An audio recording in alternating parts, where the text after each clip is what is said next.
Hey guys, so this weekend I was sitting in my backyard talking with my neighbor, and we were kind of discussing our plans for retirement and what our dreams are, some of the places we'd like to go, some of the things we'd love to do with our families. And as we talked, I started thinking about some of the projections that I have. What could I earn on my investments? What would things look like over the next 5 years, over the next 10 years, over the next 15 years financially? And one of the things that came to mind is one of the biggest enemies that many of us have for our rich retirement. And so today I wanted to talk about this enemy that causes a lot of people to not be able to live their true rich retirement, and how you can avoid it, and how we can actually move forward towards those hopes and dreams and those goals that so many of us have. So to start out today, I wanted to share a chart with you, and I will share my screen here.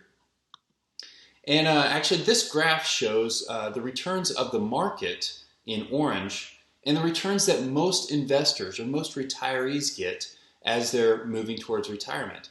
And you can see the picture is very different between what the market gives us and what most people actually generate. This one here on the right is the most scary to me. Look at this. Over a 30-year period, the market actually generates generally about a 10% return, a little bit above that. Whereas most investors actually return somewhere less than 4% on their investments over a 30-year period. So that's over the course of a career while you're saving money for retirement. It's hard for most people to keep up with the market. Well, why is that? Well, the answer is because the enemy, in many cases, is ourselves, our own emotions, my decisions to buy and sell at what could be the wrong time for the market. So here's a picture of the market over the last 15 to 20 years, and I want to note something really interesting.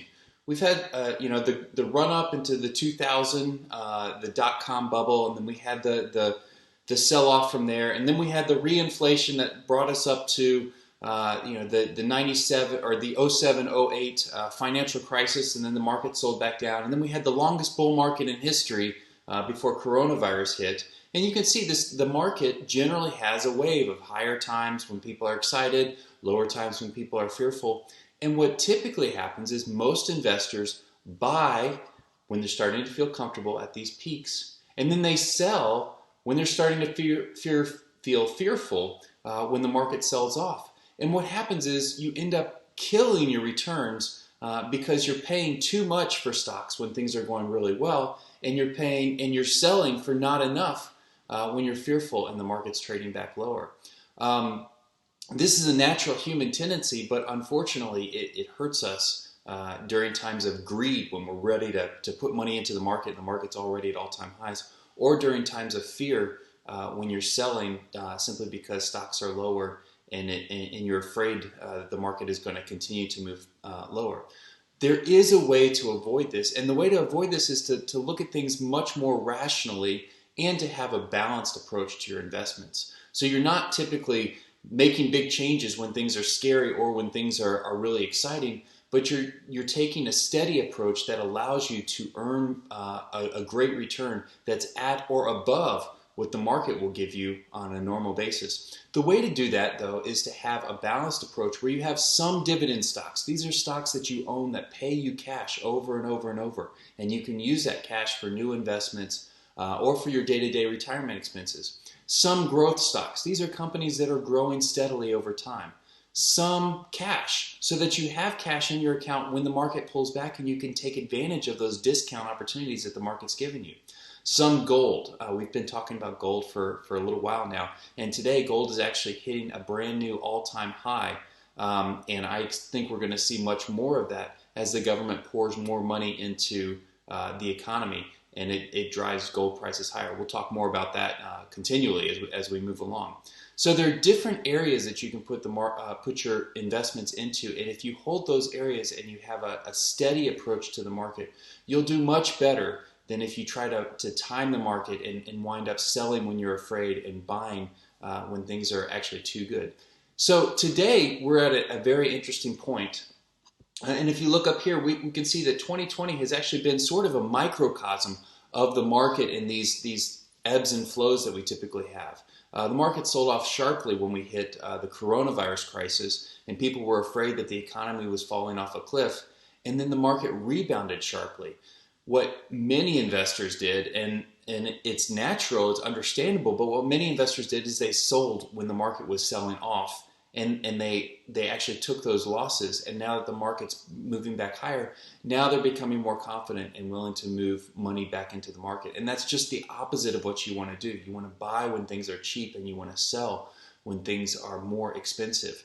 We've got some examples right now. Amazon is trading at $3,000 a share. Tesla's up 400% over the last year or so. Google represents a huge portion of the market because it's trading near all-time highs. It hit an all-time high on Friday. These are positions that have done really well, but these are positions that many investors are over-concentrated in because they've done so well and because people are so confident, whereas there are other lower-priced stocks that have much more opportunity. Many of the stocks that we've talked about here in our Rich Retirement letter. So in a situation like this, it might make sense to sell some of the shares that you have that have traded sharply higher and be able to use that cash to buy some of the stocks that are maybe more stable long-term companies. And that way, if we get a pullback in the market, you're not hurt as bad, and you actually have some cash that you can use to take advantage of these opportunities. I'll leave you with the words of Nathan Rothschild. He was one of the famous financiers of history, and he said that you should typically buy to the sound of cannons and sell to the sound of trumpets. In other words, when the cannons are sounding, when everything is scary, that's when you need to be buying opportunities. And when the trumpets are sounding and everything is great and we have victory and we're feeling comfortable, that's a great time to sell and take your profits off the table. So let's make sure that we're using the opportunities that the market's giving us to grow our rich retirement instead of allowing fear and greed to cause us to have those lower returns that don't keep up with what the market is giving us. Here's to living a rich retirement, and I'll be back to you soon.